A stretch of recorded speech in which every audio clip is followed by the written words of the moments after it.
Zoe Washington checked her ticket one more time. Seat 3A, first class. Everything was in order.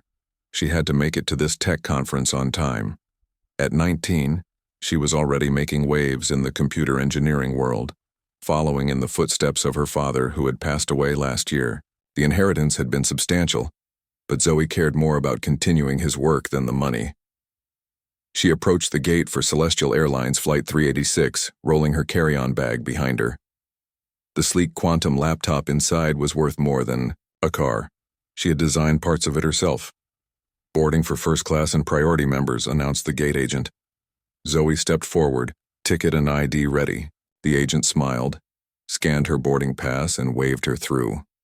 So far, so good. Zoe relaxed a little. She had been so focused on preparing her presentation that the stress had been building up. The jet bridge stretched before her as she walked toward the aircraft. A flight attendant with a tight smile greeted passengers at the door. His name tag read, Greg Peterson. "Welcome aboard," he said to the older man in front of Zoe. His tone was warm and professional. When Zoe stepped up, his smile faded slightly. "Boarding pass, please." She handed him the document. Greg Peterson studied it for longer than he had the previous passengers. His eyebrows drew together. "There seems to be a problem with your ticket," he said. Zoe took a deep breath. "What kind of problem?" The gate agent just scanned it. "It shows you're assigned to seat 3A, but that's not possible. That seat is reserved for our platinum members." Zoe kept her voice even. "I booked this ticket 3 months ago. I can show you the confirmation email if needed." People were lining up behind her now. She could feel their stares burning into her. "Back. Please step aside while I sort this out," Greg said, his voice carrying down the line of waiting passengers. Zoe didn't move. "I have a confirmed reservation for seat 3A. I need to make this flight for a conference." Greg's face hardened. "Miss, I need you to step aside now." Zoe pulled out her phone and opened her email. "Look, here's the confirmation. Seat 3A, Flight 386, today's date." Greg barely glanced at it. "There must have been a system error. First class is fully booked with our regular customers." A woman waiting to board spoke up. "I fly this route every week. There are always at least 3 empty seats in first class." Greg shot her an angry look before turning back to Zoe. "If you continue to be disruptive, I'll have to call security." "Disruptive?" Zoe asked. "I'm just trying to board with my valid ticket." Some passengers had started recording with their phones. No one else spoke up. Greg reached for his tablet and made a call. "Security to the boarding door, please. We have an uncooperative passenger." Zoe stood her ground. "This is ridiculous. I have a valid ticket."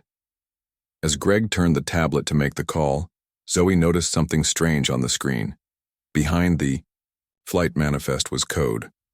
Lines of programming that shouldn't be visible on a standard airline interface. Sequences that looked familiar yet wrong. Her mind, trained to spot patterns in code, immediately recognized signs of what could be a security breach. 2 security officers arrived quickly. They were polite but firm. "Miss, we need you to come with us," said the taller one. "This isn't right," Zoe said, aware that several passengers were still recording. "I have a valid first-class ticket.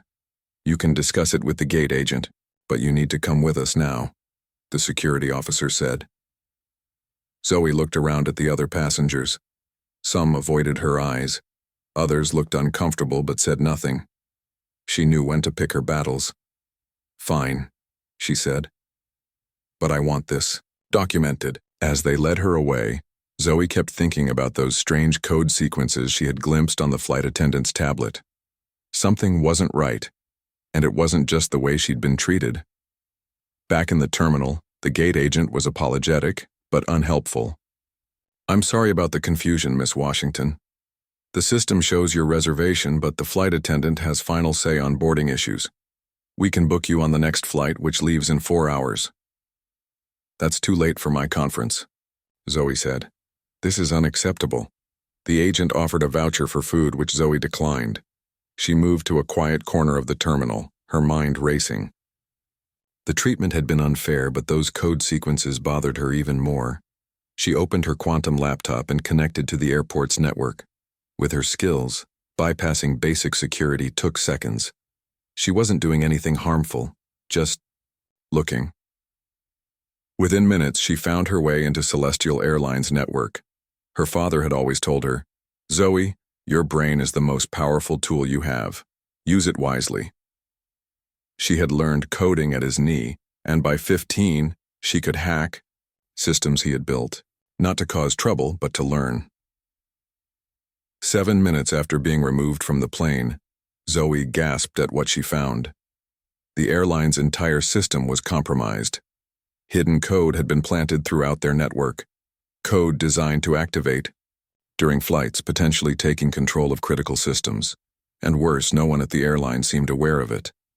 She dug deeper. The code wasn't just a regular hack.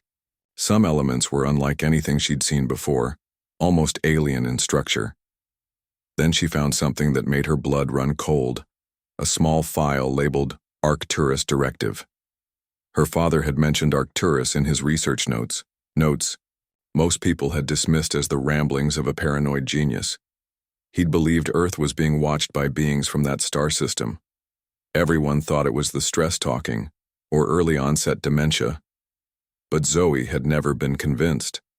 Her father's mind had been sharp until the day of his accident. She pulled out her phone and called the one person who could help her move quickly. "Linda, it's Zoe Washington.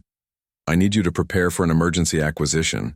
How fast can you put together an offer for controlling shares of Celestial Airlines?" Linda, Morales, her father's attorney, paused only briefly. "With your resources, by close of business today. But Zoe, what's this about?" "I'll explain later. Lives are at stake." "And Linda, make sure the paperwork specifies immediate operational control."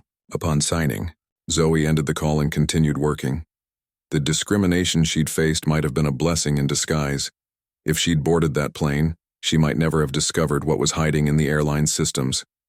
7 minutes had changed everything. Soon she would own the airline that had ejected her. But more importantly, she was about to uncover a threat no one else on Earth seemed to know existed. Zoe's fingers moved quickly across her keyboard as she dug deeper into Celestial Airlines' network. The airport terminal bustled around her, but she remained focused. Her discovery was too important to ignore. The code she found was unlike anything she had seen before. Parts of it followed normal programming logic, but other sections seemed to operate on principles she couldn't understand.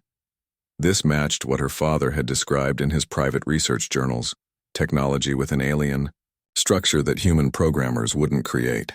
7 minutes, she whispered to herself, noting the time since she had been removed from the plane. In just 7 minutes, she had uncovered what could be the biggest threat humanity had ever faced. Zoe checked Flight 386's status. It had been delayed for technical issues. That gave her more time. She pulled out her phone again and called Linda Morales. "Any progress?" Zoe asked. "I've reached out to our financial team," Linda said. "Celestial Airlines has been struggling financially for months. Their stock price dropped 15% last week alone. We can make an offer they can't refuse." "Good. I need this to happen. Today." "Zoe, you still haven't told me why this is so urgent." Zoe hesitated. Linda had always been practical and level-headed. Would she believe something that sounded like science fiction? "Linda, I found serious security flaws in their system, flaws that could put lives at risk. And you want to buy the airline instead of reporting this because I think it goes beyond just this airline. I need access and authority to investigate properly. Trust me, Linda, this is what my father would have done." The mention of her father seemed to settle it. "I'll push the team to move faster, but you'll need to explain everything to me later." "I will. Thank you." Zoe ended the call and returned to her investigation. She traced the Arcturus Directive file to its source. It had been uploaded to the system 3 months ago by someone with high-level access. An employee, or someone who had compromised an employee's credentials. A notification popped up on her screen. Flight 386 was now boarding again after the delay. She quickly accessed the plane's systems. The strange code was dormant for now, but set to activate once the plane reached cruising altitude. Zoe's heart raced. She had to stop that flight. She called the airline's public customer service number. Celestial Airlines, how may I help you? I need to speak to someone in security immediately. There's a serious safety issue with Flight 386. I'm sorry, but we don't connect customers directly to our security team. I can take a message. This is not a message situation. Lives are at risk. Ma'am, if this is an emergency, you should contact airport security. Zoe hung up in frustration. Corporate bureaucracy would take too long. She looked at her screen again and made a decision. It wasn't legal, but it was necessary. Using her advanced access to the airline systems, she triggered an alert for Flight 386, a minor mechanical issue that would require another inspection. It would buy her more time. Her phone rang. It was, Linda? Zoe? You won't believe this. The board is meeting right now about our offer. They're desperate for cash, and your offer is very generous. They're voting as we speak.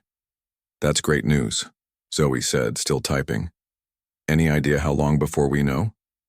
Minutes. I'm on standby. But Zoe, once this goes through, you'll own 70% of an airline with serious problems. Are you sure about this? More sure than I've ever been about anything. While she waited, Zoe continued investigating the Arcturus directive. The file contained coordinates, not on Earth, but in space.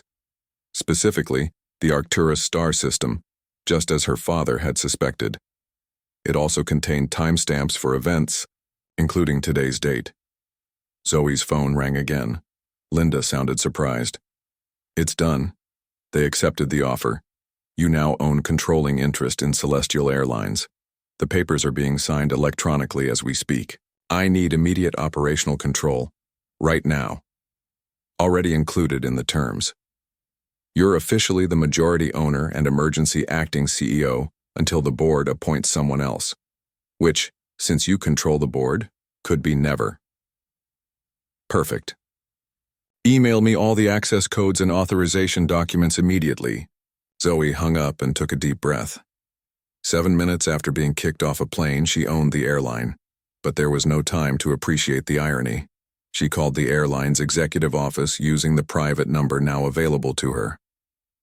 Celestial Airlines executive office, and answered a surprised voice.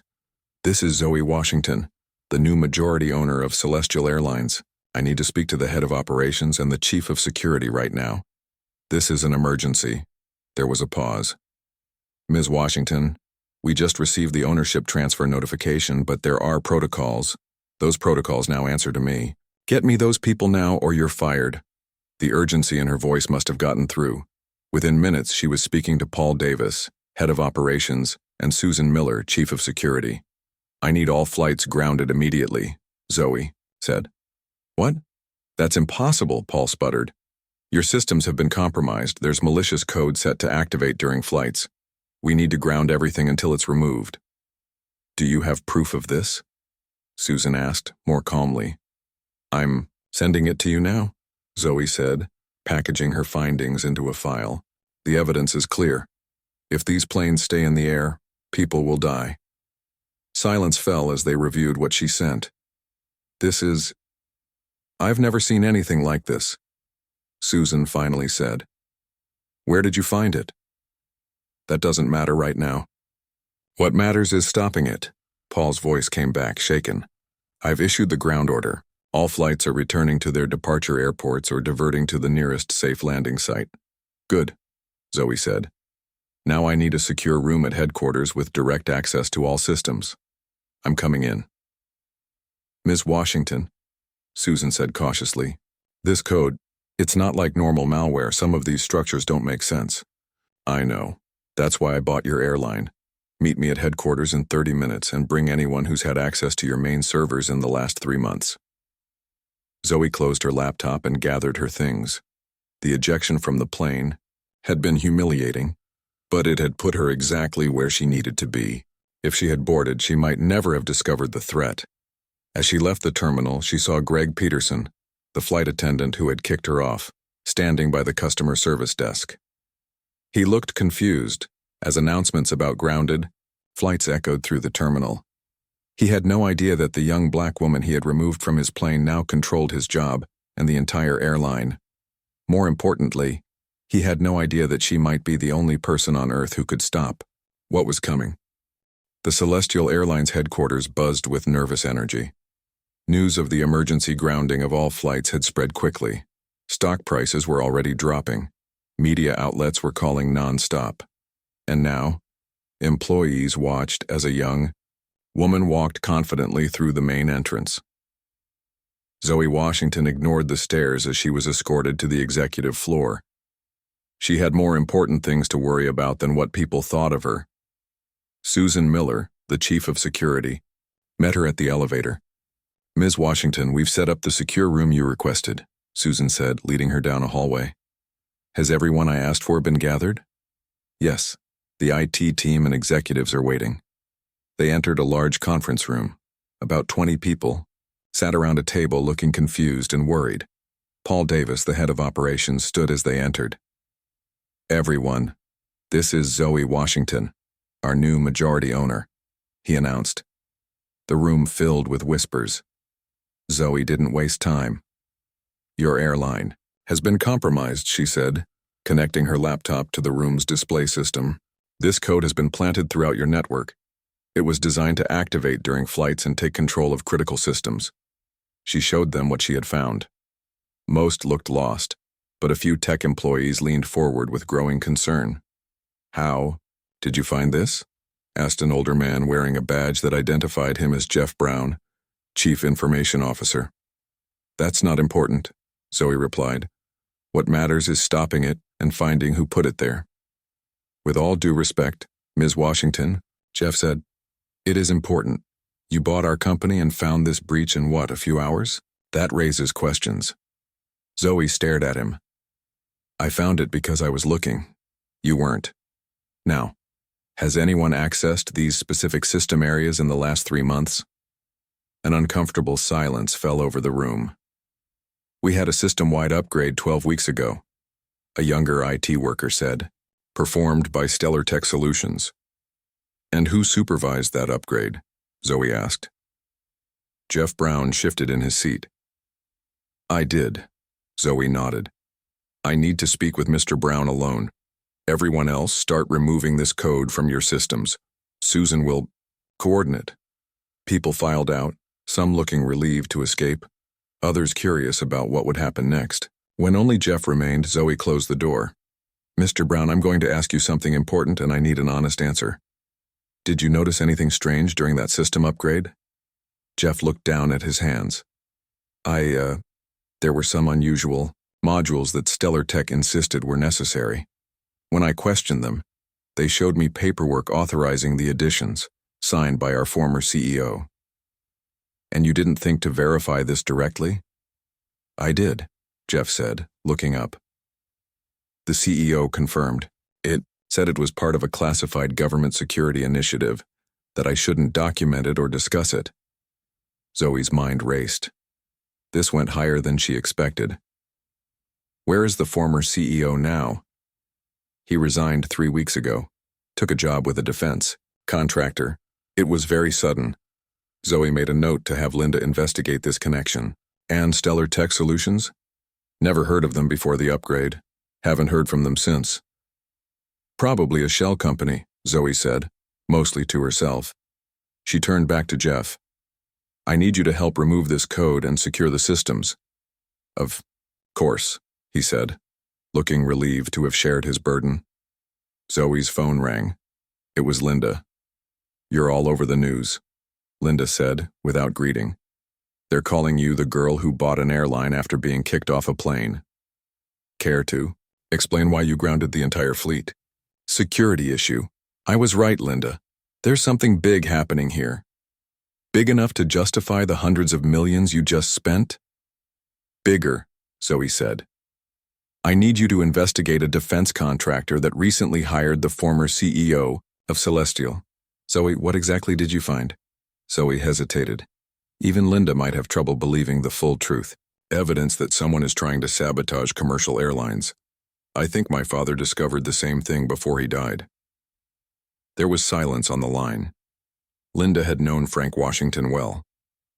"I'll look into it," she finally said. And Zoe? Be careful. Zoe hung up and rejoined the team working to remove the malicious code.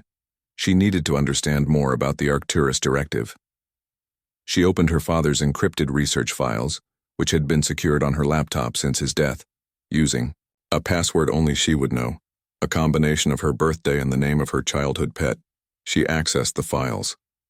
What she found confirmed her worst fears. Her father had discovered evidence of communication signals coming from the Arcturus star system, signals that contained code structures identical to what she had found in the airline systems. Frank Washington had documented it all. His discovery, his attempts to alert authorities, and their dismissal of his claims. He believed an advanced team from what he called the Arcturus Collective had already infiltrated Earth and was preparing for something larger. His final entry was dated one day before his fatal car accident. They know I've found them. Must secure my research. Zoe will know what to do. Tears welled in Zoe's eyes. Her father hadn't been paranoid. He had been murdered because he discovered the truth. A knock at the door interrupted her thoughts. Susan entered looking pale.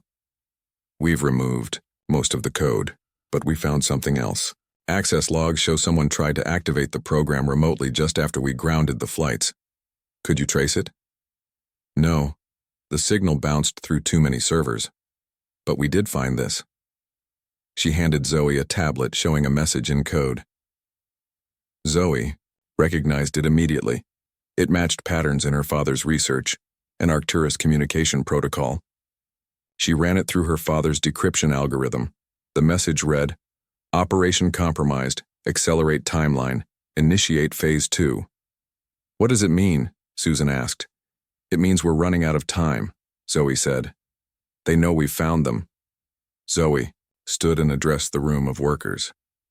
I need access to all communication systems, and get me a list of every employee who called in sick today.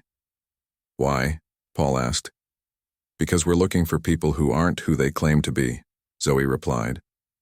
And we need to warn people before it's too late. As if on cue, all screens in the room suddenly flickered. A news alert appeared showing reports of technical malfunctions across multiple airlines and transportation systems nationwide. It was already beginning. Zoe gripped the edge of the table. Buying the airline had been just the first step. Now she had to use it to fight back against a threat no one else even knew existed.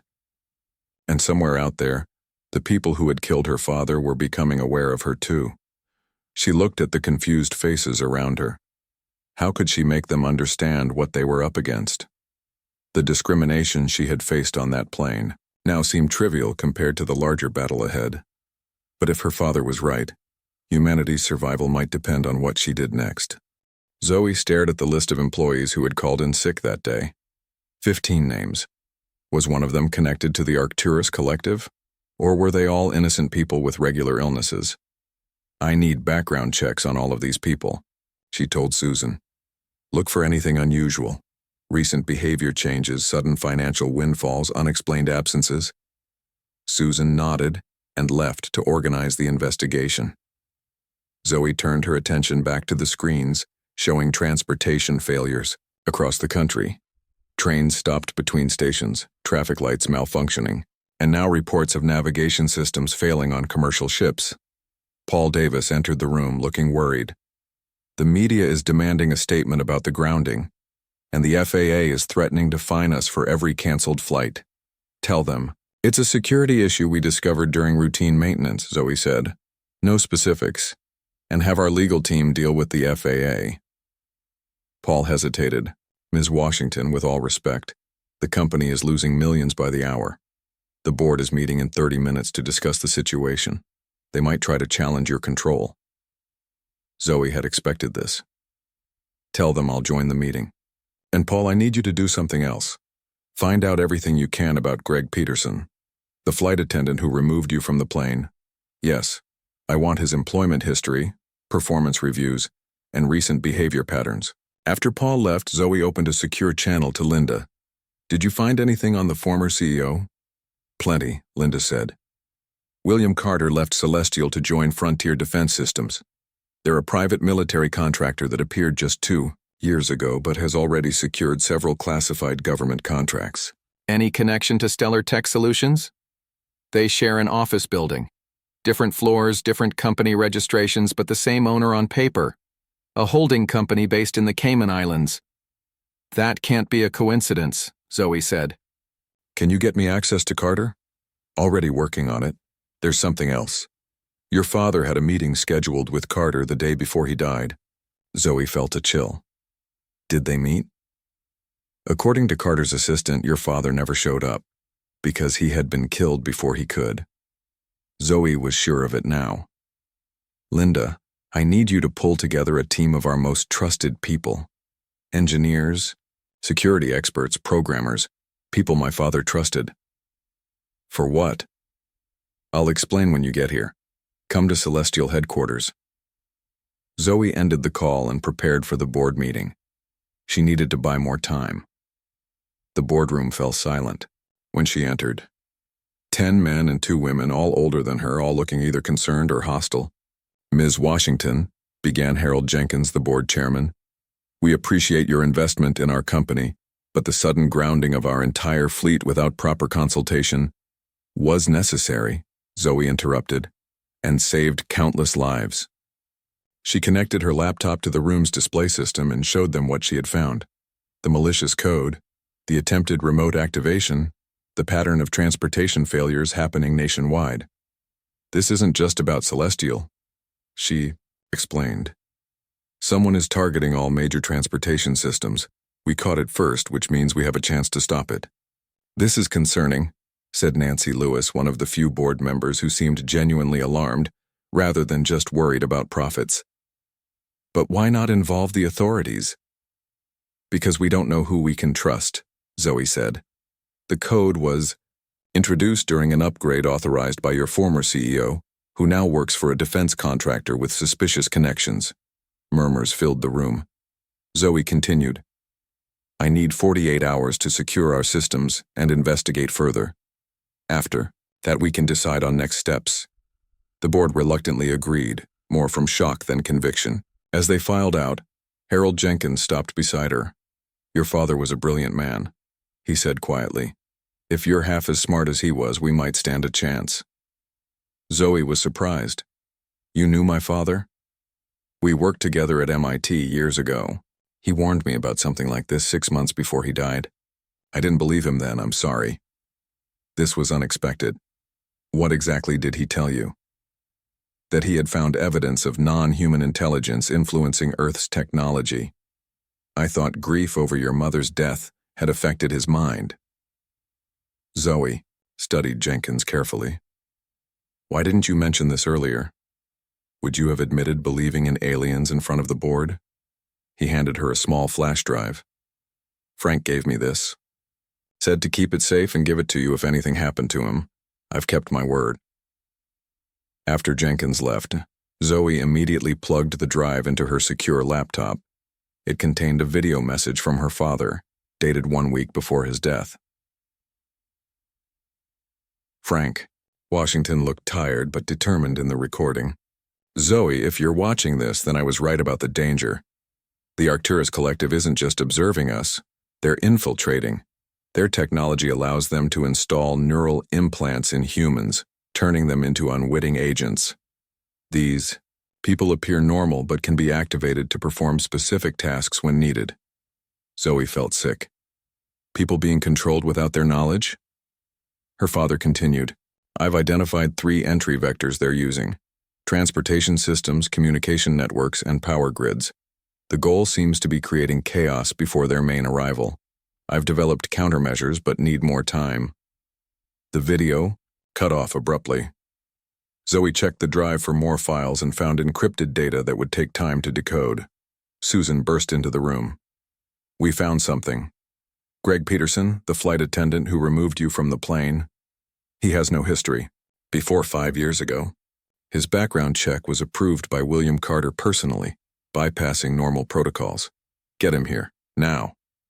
That's the problem, he's disappeared. Didn't report for debriefing after the grounding.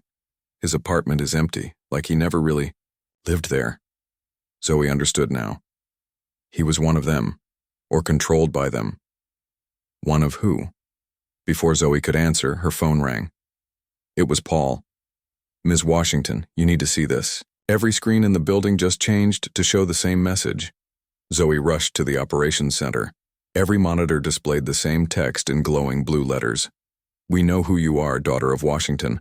You cannot stop what is coming. As she watched, the message changed. Look to the sky tonight. The first wave arrives. Zoe felt the weight of what she had discovered. The discrimination she had faced on the plane had led her here, to the front line of what might be humanity's greatest threat. And now she might be the only person with enough knowledge to fight back.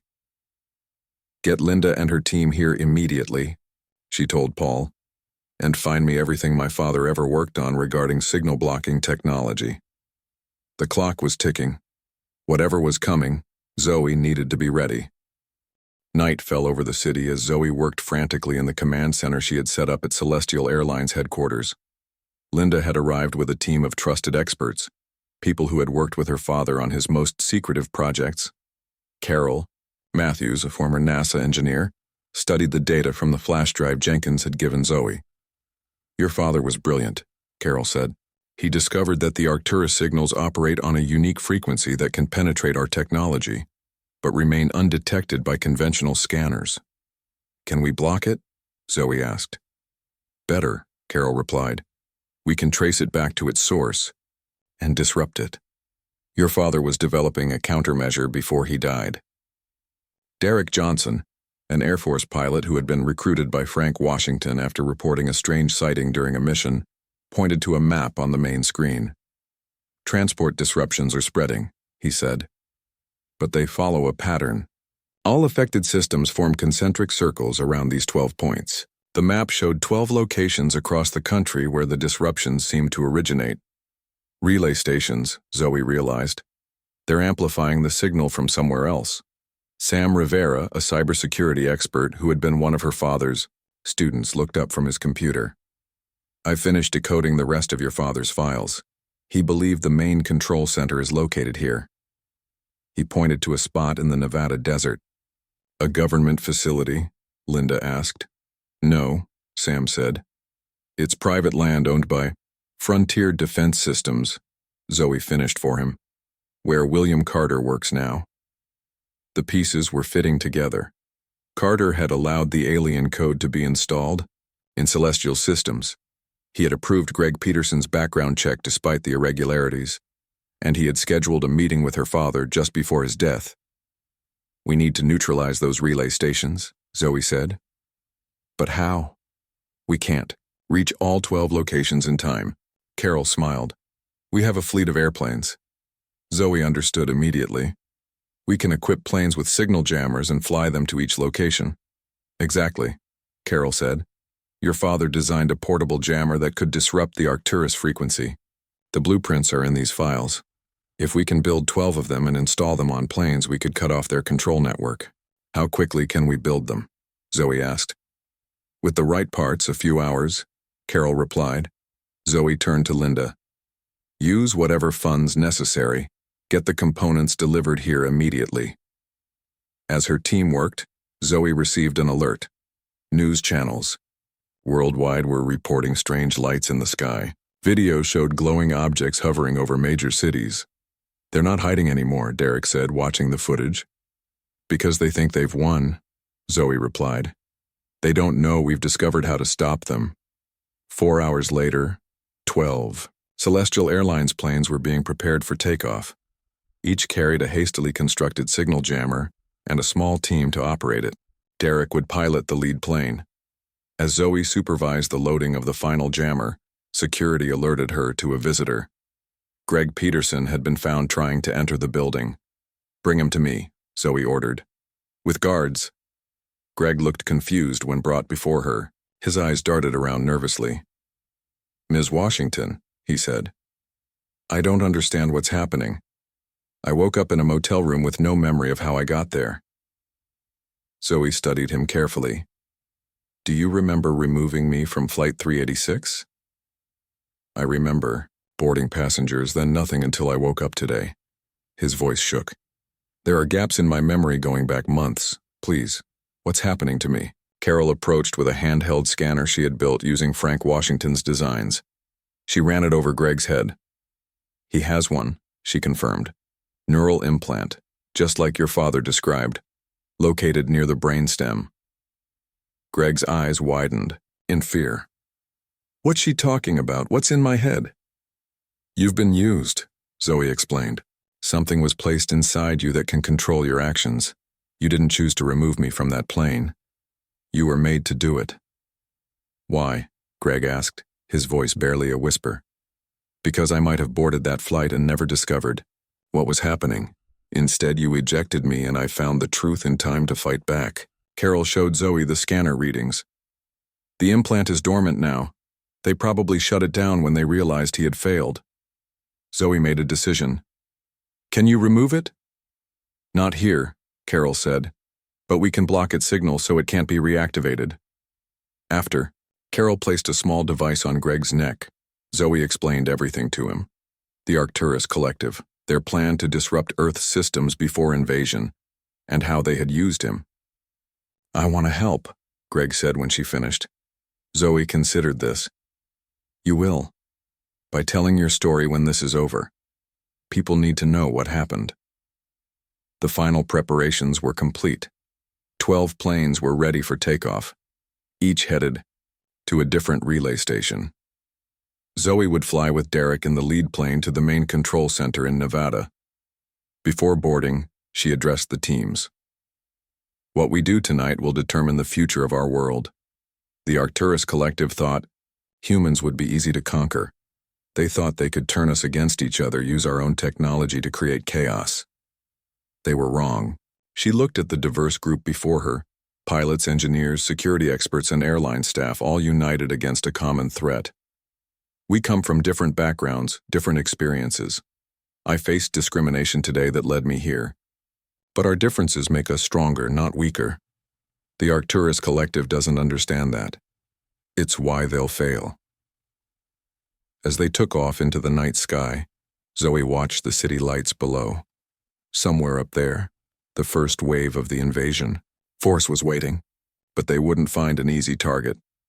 The planes separated, each heading to its designated location. Zoe's plane flew west, toward the Nevada desert. They had to reach the main control center and shut it down before the full invasion began. Hours later, as dawn broke over the desert, Zoe's plane circled above a large compound surrounded by security fences. The Frontier Defense Systems facility looked like a typical research center, but satellite imagery showed unusual power readings and strange structures hidden underground. All teams report success, Sam announced. Relay stations have been neutralized. Their network is down. On cue, the strange lights in the sky, visible all night on news feeds, began to flicker and drift. Without their control network, the advanced ships were losing power. Let's finish this, Zoe said, as their plane landed in the desert near the facility. She looked at the team who had followed her on this improbable journey. Hours ago, she had been just a young woman facing discrimination on a flight. Now she led humanity's defense against an alien invasion. The facility ahead would hold answers about the Arcturus Collective, about her father's death, about the full extent of the threat. But one thing was already clear. By trying to remove her from that plane, they had made their biggest mistake. Zoe Washington stepped onto the desert sand, ready for the final confrontation. They picked the wrong girl to throw off a plane, she said, as the sun rose on a world that might just survive.